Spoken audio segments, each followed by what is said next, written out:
ya'rifu anna sabra fi syar'i ala salasati aqsam. Oleh karena itu diketahui bersama bahwa sabar itu terbagi menjadi 3 dari pengertian tadi.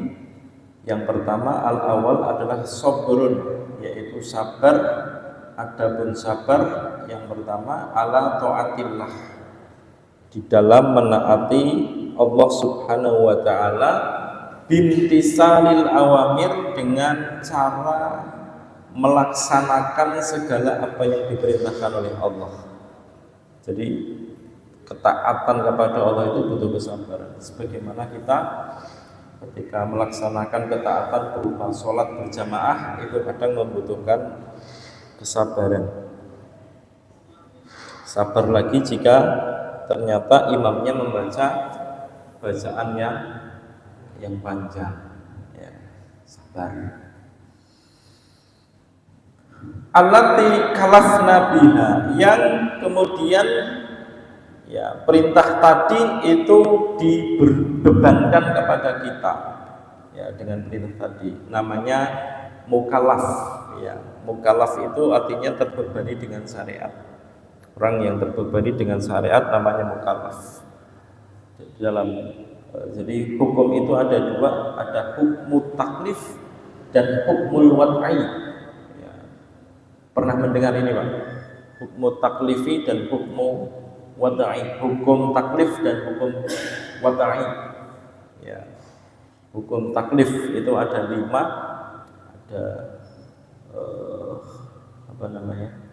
yang pertama itu adalah wajib, kemudian mandub, kemudian mubah, makruh, dan haram. Ini namanya hukmu taklifi, ya. Sedangkan hukmul wad'i, hukum wad'i itu hukum sebab akibat, ya, hukum sebab akibat ada 3, ya. Yang pertama ada sebabnya, terpenuhi syaratnya. Yang ketiga adalah tidak ada mawani atau penghalang. Ini nanti dijelaskan di dalam kitab usul fikih Syekh Wata Az-Zuhaili di dalam kitabnya. Yang kedua asani adalah sabrun, sabar ala ijtinabi maksiatillahi azza wajalla. Yang kedua adalah sabar atas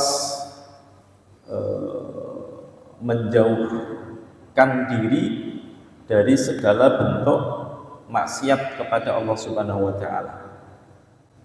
Wasalis, yang ketiga adalah sabrun, adapun sabar yang ketiga ala aqdarillahi al-muallimah, takdir atas takdir Allah yang muallimah, menyakitkan, ya.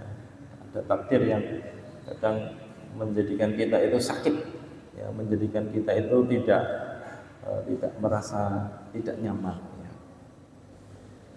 Kemudian para ulama menjelaskan wal kismani al aulani, adapun jenis sabar yang kedua, pertama, ya, jadi sabar taat kepada Allah dan sabar tidak bermaksiat, itu asyrafu wa a'la, lebih mulia dan lebih tinggi kedudukannya, minal kismi salis, dari sabar yang ketiga, ya.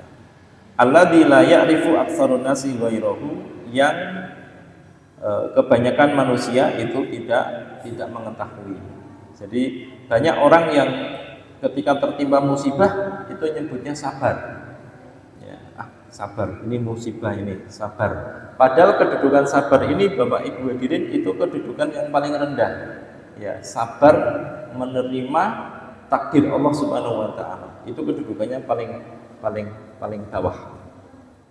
Dan itu bagus, ya, sabar saat itu bagus.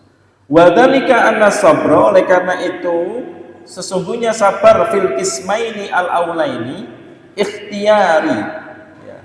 Sabar yang kedua, pertama dan kedua, berarti sabar taat kepada Allah dan sabar untuk tidak bermaksiat kepada Allah, itu sifatnya adalah ikhtiyari, ya. Ikhtiyari itu apa? Ikhtiyari itu pilihan, kita bisa milih, ya. Kita mau sholat 5 waktu apa tidak, itu bisa milih, Pak. Kita mau bermaksiat apa tidak, itu bisa milih. Kita pilih.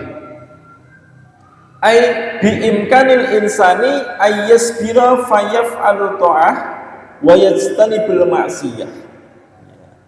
Atau bisa jadi manusia itu bersabar untuk melakukan ketaatan atau dan menjauhi kemaksiatan. Ya, jadi ada pilihan di situ. Wa bi qudratihi, tetapi dengan takdirnya Allah, Allah yasbira fayu'ti nafsahu hawaha wa yatraku ta'ati wa yartakabul maksiyah. Tetapi jika kemudian dia itu bikudratihi, dengan kemampuannya, ya, dia bisa untuk tidak bersabar, ya, tidak bisa untuk bersabar dan mengikuti hawa nafsunya, meninggalkan ketaatan dan melakukan kemaksiatan. Ini sabar yang pertama dan yang kedua. Wa amma fi qismi salis, adapun yang ketiga yaitu sabar atas takdir Allah.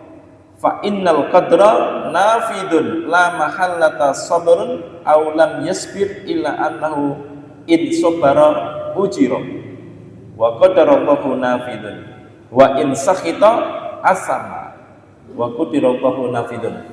Sabar yang ketiga itu, Pak, kita tidak sabar maupun kita sabar itu mesti tertimpa. Orang jatuh misalkan, orang jatuh itu bisa sabar, ya, dia sabar juga sakit, tidak sabar juga sakit, ya, tidak sabar juga sakit.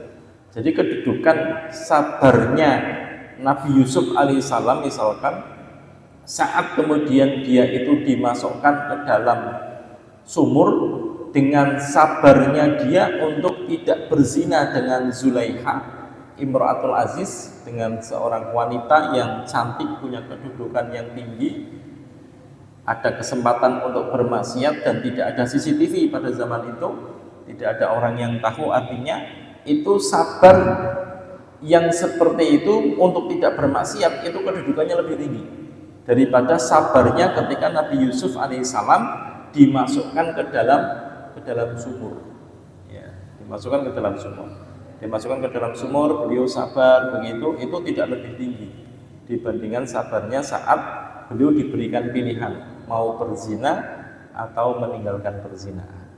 Ya, insyaallah kita bahas satu persatu. Yang pertama adalah sabrun ala ta'at, yaitu sabar untuk senantiasa taat kepada Allah Subhanahu wa taala. Sabrun ala ta'ati, sabar, adapun sabar atas ketaatan, kallafa, membebankan siapa Allah ibadahu pada hamba-hambanya. Ya, jadi kallafa yukallifu itu artinya pembebanan, ya, membebankan, beban syariat. Ya, jadi sabar atas ketaatan itu dibebankan Allah kepada hamba-hambanya.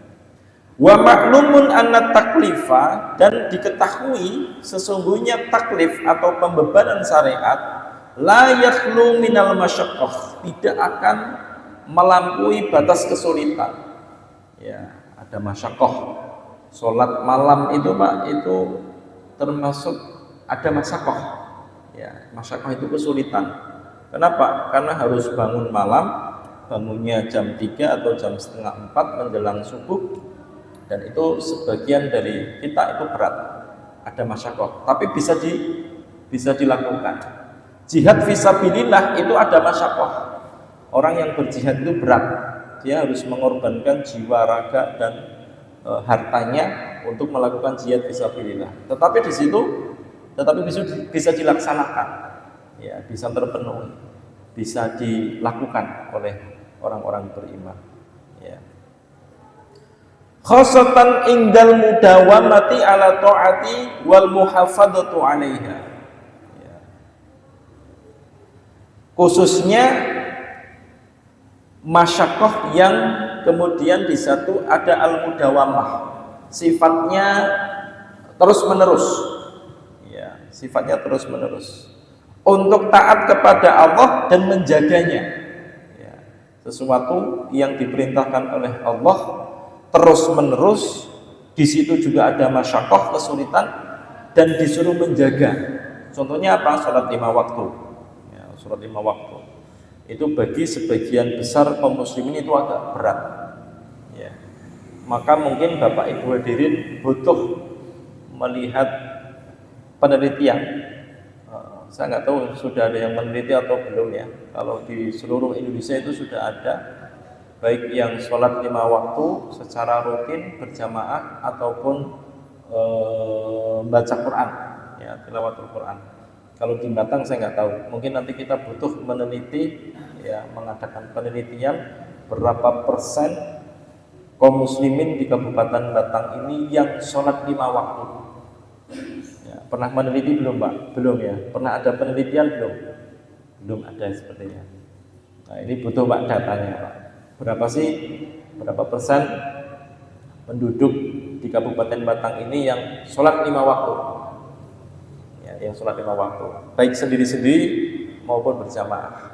Nah nanti bisa dikecilkan lagi, berapa persen yang sholat 5 waktunya itu dikerjakan secara berjamaah. Kok masjidnya kok sepi gitu kan? Masjidnya kok sepi kemudian. Nah ini nanti perlu diadakan semacam penelitian ya, terutama di sholat isya dan sholat subuh. Ya. Kenapa ini penting? Karena ini masuk dalam hadis Nabi Shallallahu Alaihi Wasallam yang menyebutkan bahwasanya sholatnya orang munafik, bagi orang munafik yang terberat itu ada 2. Yang pertama sholat isya dan sholat subuh. Jika di masjid dan mushola kaum muslimin yang ada di Kabupaten Batang ini ketika sholat isya dan subuhnya kok sedikit, berarti di situ ketahanan keimanan itu berarti rendah, Pak. Ya, ketahanan keimanannya berarti rendah. Banyak penyakit munafik. Ibnu Taimiyah di dalam Ibnu Qayyim Jauziyah ya, di dalam buku Ad-Da' wa Dawa itu pernah ditanya, disebutkan di sana, kenapa di pagi hari menjelang subuh itu kok udaranya sejuk, tidak seperti ketika siang hari atau ketika sore hari. Kata beliau, karena di waktu menjelang subuh itu orang-orang munafik belum pada bangun, Pak. Ya, yang bangun menjelang subuh itu biasanya orang-orang yang beriman. Itu jawaban beliau begitu. Ya, jadi ini penting Bapak Ibu hadirin berkaitan dengan sholat. Jadi ini contohnya ya, contoh dari perintah Allah Subhanahu wa taala yang kita disuruh untuk kemudian bersabar walaupun capek. Ya, walaupun capek. Wa bidzalika yataghallabu al-mu'minu ala ta'bihi. Ya, dia capek.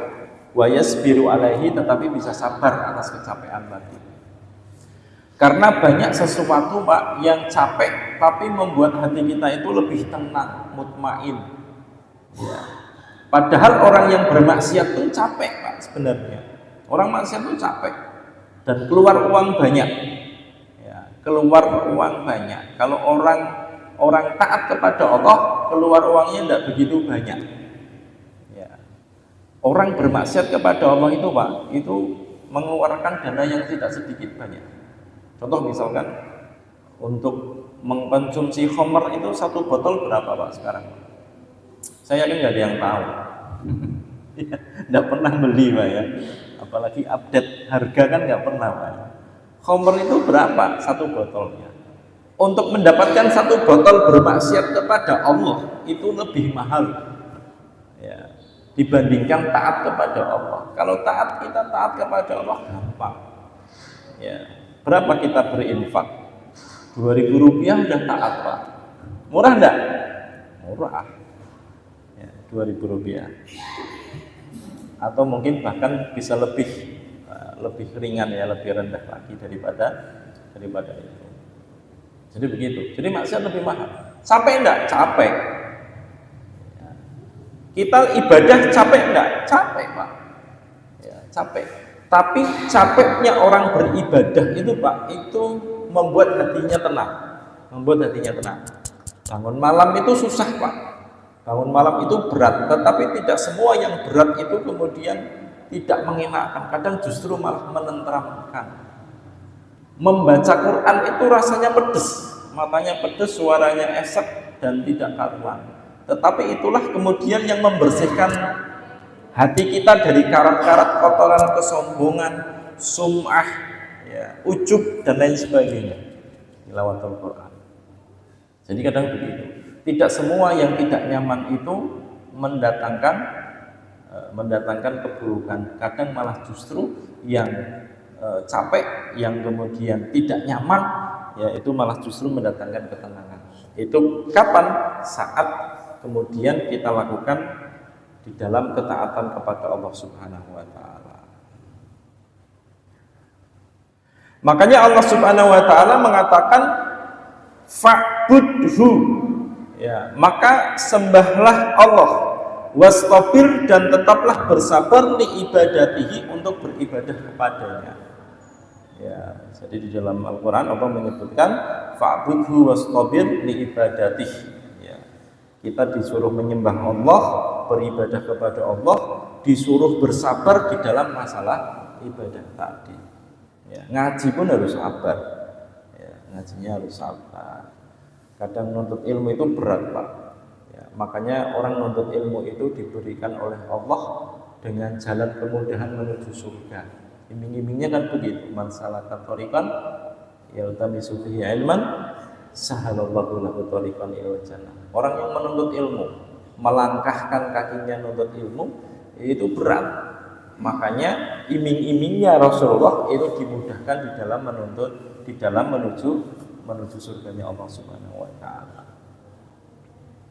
Wa mimma yu'ayyinul 'abdu 'ala sabri fi ta'ati ayatafaqqidu halahu min ta'ati fi mawatini salasah. Jadi orang itu, Pak, untuk menapaki kesabaran di dalam taat kepada Allah itu melalui tiga tempat. Ya, tiga tempat. Yang pertama adalah al-awal qabla ta'ah. Yang pertama adalah sebelum kita melakukan ibadah ketaatan kepada Allah. Ya, ini yang pertama. Apa yang harus dilakukan? Yaitu wa yakunu dzalika bi ikhlasin niyati. Yang pertama adalah saat hati kita punya niat untuk beribadah kepada Allah, maka niat ikhlas, niat karena Allah Ta'ala ini menjadi yang pertama. Ini sebelum melakukan ketaatan, baik mau thalabul ilmi maupun mau melakukan ibadah sholat dan lain sebagainya. Wa takhallusu minar riya'i, dan membebaskan diri dari penyakit namanya riya. Ya, riya itu pingin dilihat orang, pingin dinilai oleh makhluk, pingin pamer kalau bahasanya. Yang boleh pamer itu di dunia ini hanya satu, Pak. Siapa? Anak kecil yang belum balik. Nah, itu boleh pamer, tidak apa-apa, tidak dosa. Kalau sudah balik itu nggak boleh pamer. Ya, anak kecil itu boleh pamer, beli baju baru pamer, gitu kan, dilihat mereknya. Kadang mereknya nggak dicopot biar kelihatan baru. Ya, pakai topinya ada gandelannya biar nyantai, pamer sama teman-temannya. Punya sesuatu bilang sama teman-temannya, makan sesuatu yang enak dipamerkan sama teman-temannya, padahal nggak kasih. Itu hanya boleh dilakukan oleh anak kecil yang belum balik. Kalau udah dewasa kok pamer, Pak, bisa jadi dia masih ke bawah waktu kecil. Ya, maka salah satu amal itu diterima tidak boleh riya. Ya, harus terbebas dari riya, niatnya ikhlas karena Allah Ta'ala. Wa yakunu bil khusyu'i fiha, dan harus ada yang namanya khusyuk di dalam peribadatan. Ya, khusyuk kepada Allah. Wa ada'uha bi syakliha as-sahih. Kemudian beribadah atau mendirikan ibadah tersebut dengan bentuk yang benar. Ya, dengan bentuk yang benar. Baik dari takbiratul ihramnya kalau sholat misalkan, ya, takbirnya seperti apa, kemudian bacaannya juga seperti apa. ya, dan lain sebagainya. Wasobru indal intihai minha, dan yang terakhir yaitu sabar ketika selesai dari ibadah. Ya, sabar ketika selesai dari ibadah. Kalau tadi sholat berarti setelah sholat. Kalau orang haji tadi niat pertama niatnya harus ikhlas, tidak ada unsur riya. Yang kedua caranya itu bentuk-bentuk ibadahnya harus sesuai dengan tuntutan syariat. Setelah ibadah maka dia harus sabar. Sabar apa? Bi'adamil ujub, untuk tidak ujub. Ujub itu bangga diri, membanggakan diri. Semalam sudah sholat tahajud, ya, semalam sudah sholat tahajud. Atau ketika sudah sholat tahajud lama, tiba-tiba kelainan, ya, tidak bangun malam, bilang sama teman-temannya, tadi malam kelainan, orang sholat tahajud. Nah gitu Pak, itu bisa jadi ada unsur ujub. Berarti dia sebenarnya pingin mengatakan selama ini itu dia tahajud, gitu loh Pak. Paham nggak maksudnya? Iya, jadi begitu. Sudah tahajud, satu hari kelainan, ngomong sama teman-teman, tadi malam aku sampai kelainan, nggak bisa sholat tahajud. Sebenarnya dia ingin menyampaikan bahwa setiap malam itu dia sholat tahajud. Maka ini harus betul-betul untuk dihindari. Wa tadzakkaru bi annaha tammat bi fadlillahi sabrun 'alal ma'asi, dan kemudian dia harus ingat bahwasanya menghindari dari kesempurnaan, ya, mendapatkan keutamaan dari Allah Subhanahu wa taala. Nah, inilah sabrun 'alal ma'asi, sabrun 'alal ta'at, ya, sabar atas ketaatan kepada Allah Subhanahu wa taala. Jadi dibagi menjadi 3 ya. Awal sebelum beribadah, kemudian saat beribadah, dan setelah beribadah. Ini sabar atas taat kepada Allah. Yang kedua adalah sabrun 'alal ma'asi, sabar di dalam untuk tidak bermaksiat kepada Allah. Naha, melarang siapa Allah ibadahu pada hamba-hambanya, anil kasiri minal umur, ya, dari banyaknya perkara-perkara, wa adda fi'laha minal ma'asi, ya, dan pekerjaan-pekerjaan yang mengandung unsur kemaksiatan. Wasabru anha yakunu bihabsin nafsi, dan sabar atas kemaksiatan itu adalah menahan diri, ya, an irtikabiha, dari melakukannya, wal hirsu ala ijtinabiha, dan berusaha sekuat tenaga untuk menjauhinya. Untuk apa? Ibtigha'a ridwanullahi, yaitu untuk mendapatkan ridhonya Allah Subhanahu wa taala. Wa takunu kadzalika ala salasin marahil, dan itu juga ada 3 tempat, ya. Yang pertama al-ula qoblal maksiyah, sebelum maksiat. Kalau tadi sebelum taat. Bi ayyan wiya al-abdu tarkaha, ya, yaitu dengan meniatkan siapa hamba tarkaha padanya untuk meninggalkan maksiat tadi di awal. Ada kesempatan maksiat, karena maksiat itu kadang datang itu kadang sebelumnya tidak ada niat Pak, tapi ada kesempatan, ya, ada kesempatan, ada niat, ada kesempatan, maksiat jalan. Tidak ada niat tapi ada kesempatan, ini 50-50 Pak, lakukan enggak gitu. Ada kesempatan ini, tapi tidak ada niat, tidak ada kesempatan, kadang juga enggak jalan. Mau maksiat tiba-tiba, enggak ada kesempatan ini gitu Pak. Misalkan ya contoh curanmor, nyuri motor misalkan, sudah ada niat mau nyuri Pak, tapi karena enggak ada kesempatan, enggak jadi nyuri, enggak jadi maksiat berarti Pak. Jadi itu yang pertama.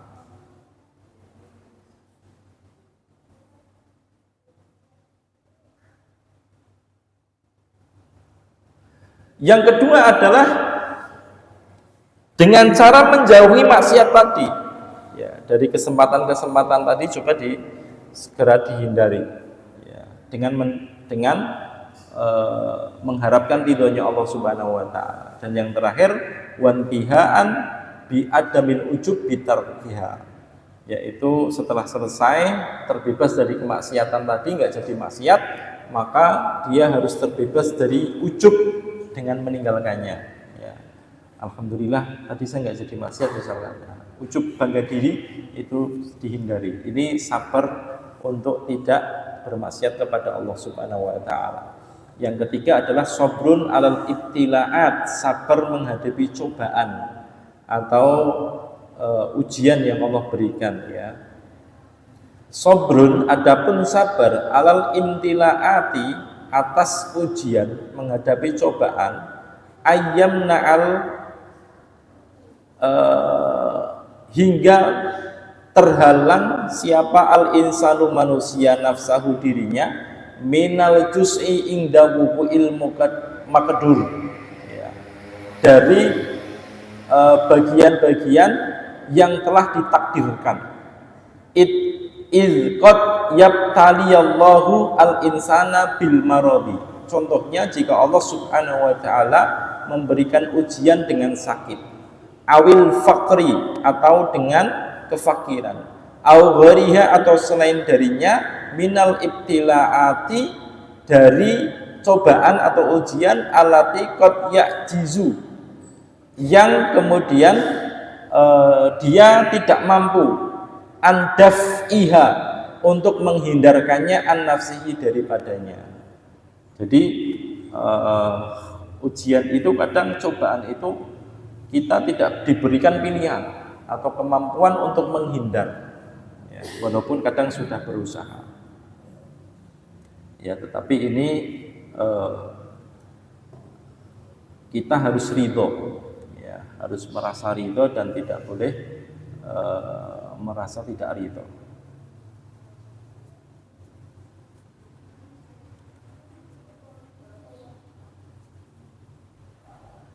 Inna sabra minal umuri al-wajib, sesungguhnya sabar itu adalah perkara-perkara yang wajib alal muslimi, atas seorang muslim, wa tamassaku biha, dan harus berpegang kepadanya.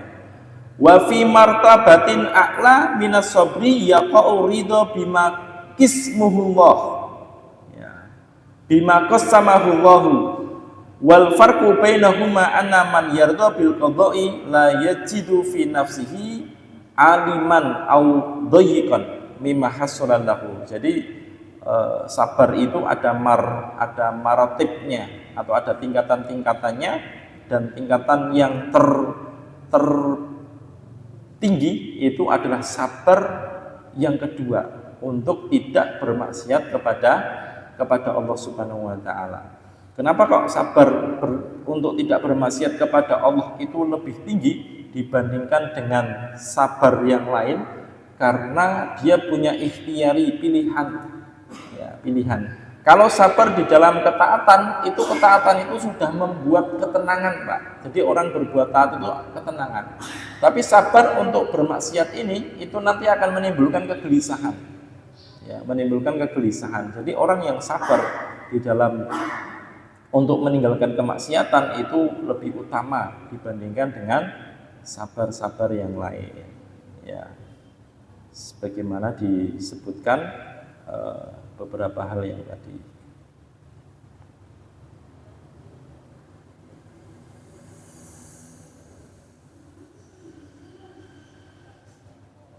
Wadzalika bi ayyashkural mu'minu rabbahu 'alal bala'il ladzi asabahu bi ibari anafihi ni'matun hatta wa in khafiyat alaihi wa min anwa'i hadhil ibtila'at, ya. Jadi rasa syukur seorang mukmin itu lebih utama, ya, dibandingkan dengan rasa sabar, ya. Syukur dan sabar itu sebenarnya dua kendaraan yang harus ada pada orang-orang mukmin, Pak, ya. Tetapi rasa syukur atas segala nikmat itu lebih utama disyukuri, ya. Sebagaimana syukurnya dulu yang saya ceritakan Abu Kilabah, yang kemudian beliau selalu berzikir dan bersyukur, alhamdulillahilladzi faddalani ala katsirin mimma tafdila, Ya, jadi beliau selalu berzikir dengan mengucapkan segala puji bagi Allah atas segala nikmat yang telah Allah berikan kepadaku dibandingkan dengan makhluk-makhluk lain. Padahal ternyata beliau itu tidak punya tangan, tangannya buntung, matanya buta, ya, matanya buta. Tetapi musibah itu tidak membuat beliau itu melebihkan kesabarannya di dalam ujian tadi, tetapi lebihnya malah syukur. Ya, jadi rasa syukurnya itu lebih daripada kesabarannya.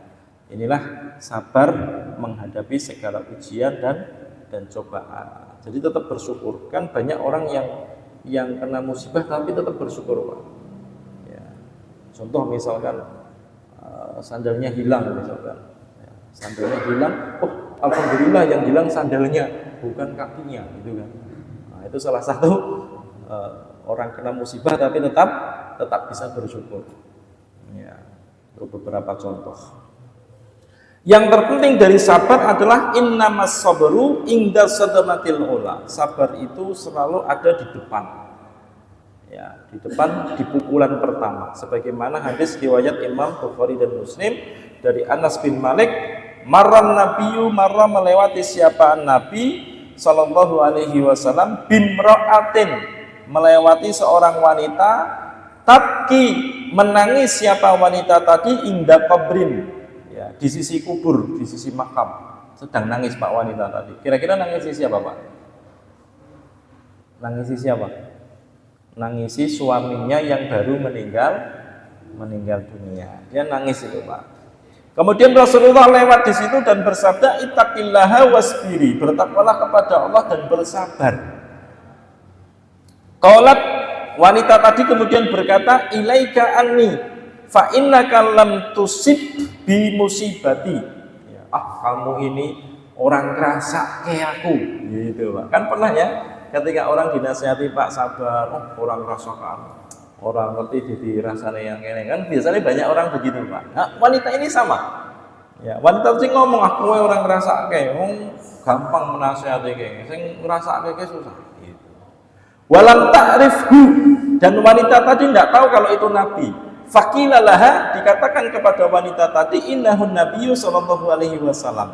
Sesungguhnya yang ngomong tadi ittaqillaha dan disuruh bersabar, bertakwa kepada Allah dan bersabar itu Nabi gitu. Fa'atat baban Nabi sallallahu alaihi wasallam.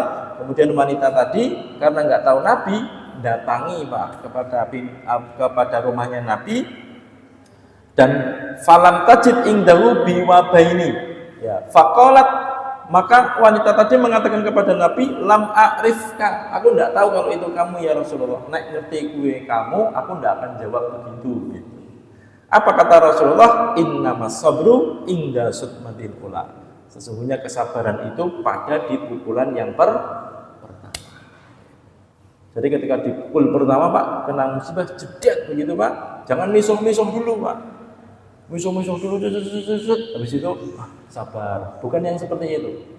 Ketika pukulan pertama, kemudian baru innalillahi wa inna ilaihi raji'un. Ya, sabarnya itu yang seperti itu. Ya, tapi kalau sudah mengevaluasi, sudah begini ya oke, sabar. Oh, terlambat Pak. Ya, sabarnya terlambat. Maka butuhlah latihan. Ya, butuh latihan. Wa fil hadisi sahih, di dalam hadis yang sahih disebutkan ajaban, menakjubkan. Apa? Li amril mukminin, bagi perkara orang-orang beriman. In amrohu kulluhu lahu khairan falaysa dzalika li ahadin ilal mukminin. Semua perkaranya orang mukmin itu semuanya baik, kata Rasulullah. In asobathu sarra syakara fakana khairan lahu. Jika mendapatkan kenikmatan dia bersyukur maka dia baik baginya. Wa in asobathu dharra, jika dia mendapatkan musibah bencana, sabara, dia bersabar siapa orang mukmin, fakana khairan lahu, maka itu baik baginya. Rawahu Muslim. Faqala lil mar'ati sauda, maka dulu pernah saya sampaikan ya, ada wanita hitam bekas budak, allati kanat tusri'u fasa'alathu ayyad'u laha. Ketika wanita tadi itu punya penyakit ayan, epilepsi, ya, yang datang kepada Rasulullah minta doa Rasulullah, ya Rasulullah doakan kesembuhan untukku. Apa kata Rasulullah? Kata Rasulullah, mengatakan in syi'ti sabarti walakil jannah. Kalau kamu mau bersabar dengan penyakitmu, surga untukmu, kata Rasulullah. Wa in syi'ti da'autullaha ayyu'afiyaki. Kalau kamu mau juga, aku akan doakan dan Allah akan menyembuhkanmu. Apa kata wanita tadi? Sabartu walakini atakasyafu. Ya Rasulullah, aku sabar dengan penyakitku ini. Karena dia ingin masuk surga, Pak. Walakini atakasyafu, tetapi ketika penyakit ayan itu kambuh, auratku terbuka. Maka didoakan oleh Nabi supaya auratnya tidak terbuka. Apakah setelah itu kemudian wanita tadi itu kemudian tidak kumat lagi, Pak? Justru kambuhnya lebih banyak. Dan itulah yang menyebabkan wanita tadi kemudian masuk surganya Allah Subhanahu wa taala. Karena waktunya sudah habis, semoga menjadi pelajaran bagi kita semuanya. Aku lupa lihada wa astaghfirullah li wa lakum. Tutup dengan doa kafaratul majlis. Subhanakallahumma bihamdika asyhadu an la ilaha illa anta astaghfiruka wa atubu ilaik. Assalamualaikum warahmatullahi wabarakatuh.